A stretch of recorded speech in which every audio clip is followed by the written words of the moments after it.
If you haven't already, consider donating to the channel. They have this thanks button now. You can hit this bad boy right here. You can contribute anything you'd like, from $2 to $50. Make sure you hit that $50 thanks, no doubt about that, you Seattle fans, because you know I bring it each and every time there. You hit that buy and send, and it brings you right here. Put your credit card in or however you do your Google Pay, and we in there like swimwear, baby. Let's get back to it. What more can I say? Top Billin. All right, Seattle Seahawks fans, what you dudes and gals think about Drew Lock? Now, Drew Lock is somebody who I got a chance to cover in college, just covering the Southeastern Conference and having some teams that would go against him. At one particular point in time, he looked like the first pick in the draft. Mel Kiper or Todd McShay, one of those guys, said that following the previous draft, before the draft he was drafted. And obviously it didn't work out that way. There were some flaws in his game that we got to see as his senior year progressed. They didn't have as good a talent as they had the previous year. And as we've seen here, I'm not by in any stretch, form, or fashion trying to suggest that Drew Lock is the answer. I'm just going by and showing some of the things that he does well and seeing if a great organization like the Seattle Seahawks can bring the best out of him. Now, it wasn't from a lack of talent. You can make a real good claim that he will be going at the very best laterally as far as talent goes, going from Denver to Seattle. Denver is absolutely loaded on the offensive side of the ball. We know Seattle has very good offensive talent as well. So I would say it's probably a lateral move, if not maybe in favor of Denver. So can't say that there, but we know the organization of the Seattle Seahawks for the past however many years just been a better organization, I would say. Denver's up there, though. Don't get me wrong. Denver is up there as well, so we shall see about that. But your man Drew Lock has a ton of talent. Check this one out right here. I love this concept right here and this progression. We're going to take a little break from doing the thing about the young QBs for next draft because I don't think you dudes get it. I'm not trying to suggest one quarterback. I keep saying I'm doing a quarterback series and I'm attaching Seattle's name to it. I'm going to preview 6 or 7 QBs not named C.J. Stroud and Bryce Young, the top 2 consensus quarterbacks coming into the year. I just want to preview those and give you guys some information on other quarterbacks. But no, people have to, every time I do, I've done 2 quarterbacks and people going hammer time over each one of them or disrespecting one of them or something like that when I'm just doing my normal QB series and then attaching Seattle to it for thanks for Seattle being one of the better fan bases that I cover. So we'll get back to that here in a second, though. But check this out right here. Your man with a Noah Fant right here, right? Oh, my God. What do you call that? Chef's kiss or whatever like that. Him on this flat route there. You got a double tight end sight, right? 2 tight set here. Something that Seattle can lean towards or does lean towards there. You got a corner route here by the other tight end. You got a dig on the front side here, ISO there. And you have a post. So this is a pretty dope progression here in the running back hitting to the flats as well. That man, if he's able to get the rhythm and timing aspect together, which he may be a little bit better at than people think, he's able to work off a hitch or something, he will take the cheese. And you can see Noah Fant right here. Look at this big freak run. Noah Fant is somebody who I wanted my Washington Commanders to get, baby. I wanted him there bad. Noah Fant is a damn animal. You add that man with the Seattle talent that they have right now, ooh-wee. But check this out right here on that flat route. Hitched up, fired that bad boy. Now, like I said before, if you can take the cheese with what Seattle has that can go deep, right? Them rocket launchers are still being played. DK Metcalf should be the high-volume guy. Some of the other guys that they got, D.S. Scridge and everything. You add Noah Fant into it, who is a better athlete than his predecessor, can able to do stuff like this, right? Drew Lock doesn't have to do much, man. Sometimes you just got to be the bus driver, baby, right?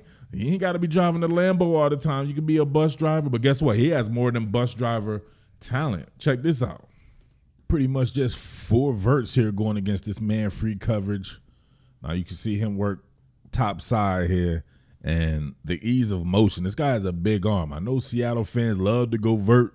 This dude can go vert with the best of them. Look at that. Oh, too smooth, too easy. My God. Oh, shit, who's that? 19? The ghost of Eddie Royal? Virginia Tech, baby. Now, I know that's not Eddie Roy. Don't be coming up here, hey, man, it's actually Seth Williams. All right, come on. I'm just playing around. But check this out right here. Your man, right? You see them crossover steps here on the pool? That he ain't even have to hitch. He's on the pool right there. Let that bad boy fly. Putting lead on targets. You can see the over the top. I always loved his delivery. Great base width. I know we're kind of far away on this one right here, but you can see him let that thing go. He ain't rocket launching, right? It ain't 9,000 feet in the air.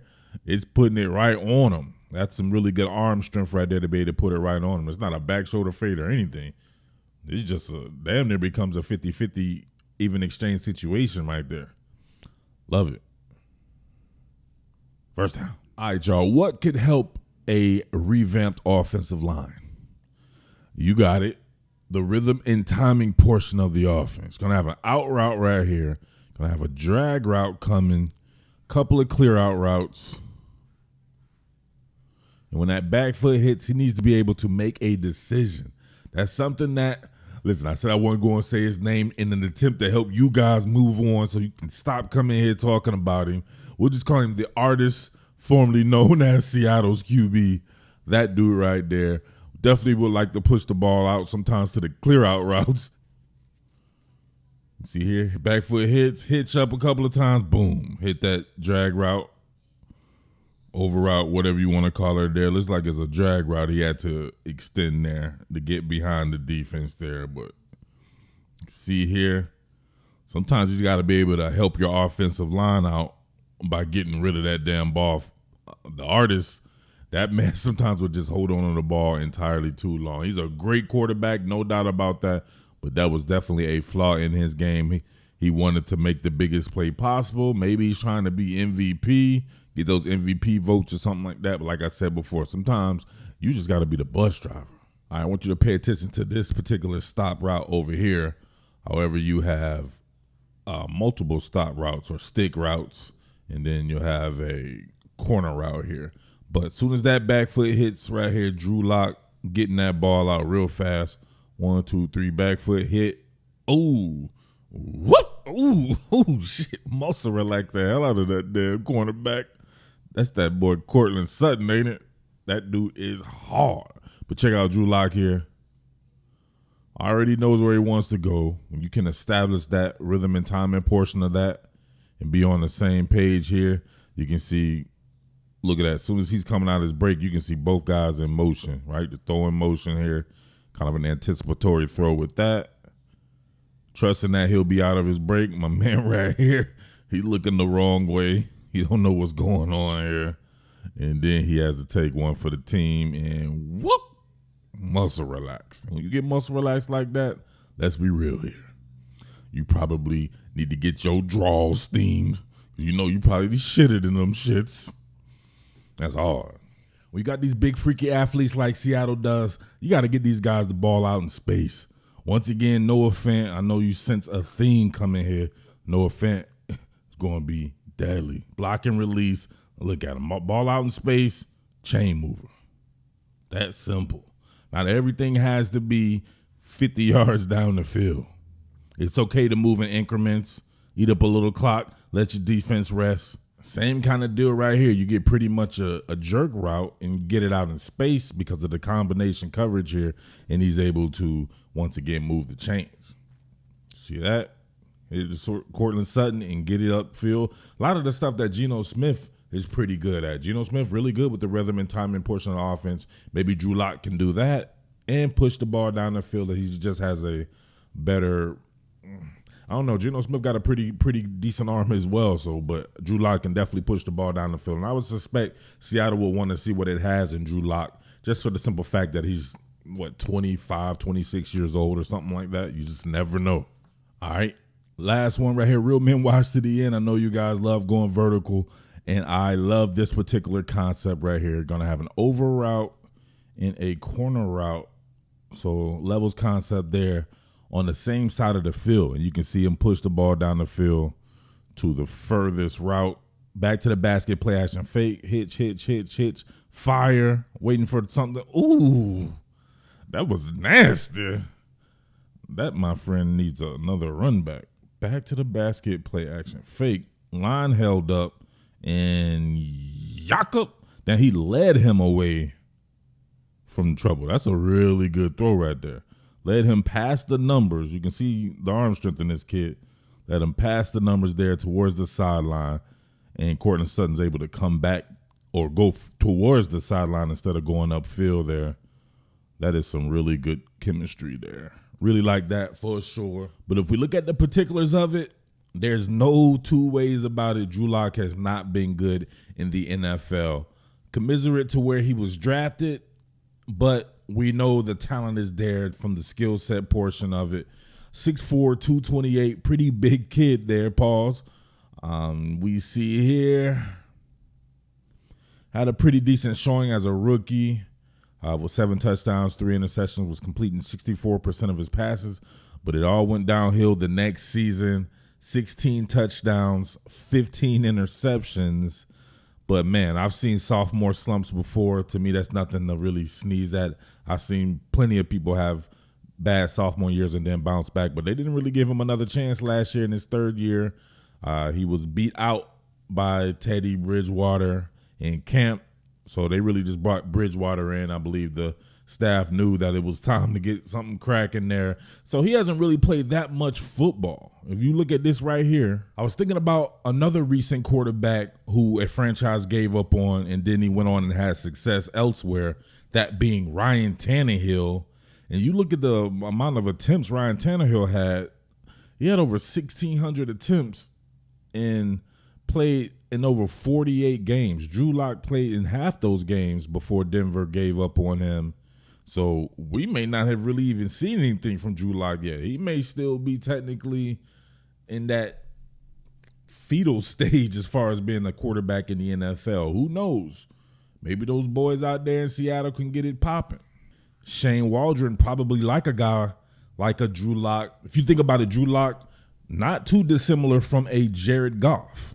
Now, Jared Goff, a number 1 overall pick, and he's played a lot like you would think a Drew Lock could play like at the very least.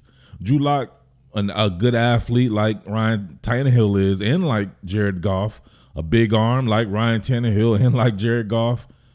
I see a lot of similarities there, man. You just never know. You just never know. This is, to me, a 710 attempts. That's really nothing. 59% completion percentage, 25 touchdowns, 20 interceptions there. Definitely has to play a lot better, but definitely has the tools to play a lot better. We can see with Shane Waldron and those guys and Pete Carroll, Granddaddy Pete himself there motivating the kid. You just never know. Sometimes all it takes is for someone to believe in you and you can play your best football, as we've seen with Ryan Tannehill. All right, but there you have it right there, man. I don't know. I might have to rethink the whole QB series thing. I don't think it's going well. You guys aren't getting it. It's a QB series. I'm not telling y'all who to draft or this and that. I'm showing you guys for this next coming season, because we have a whole season of football to play.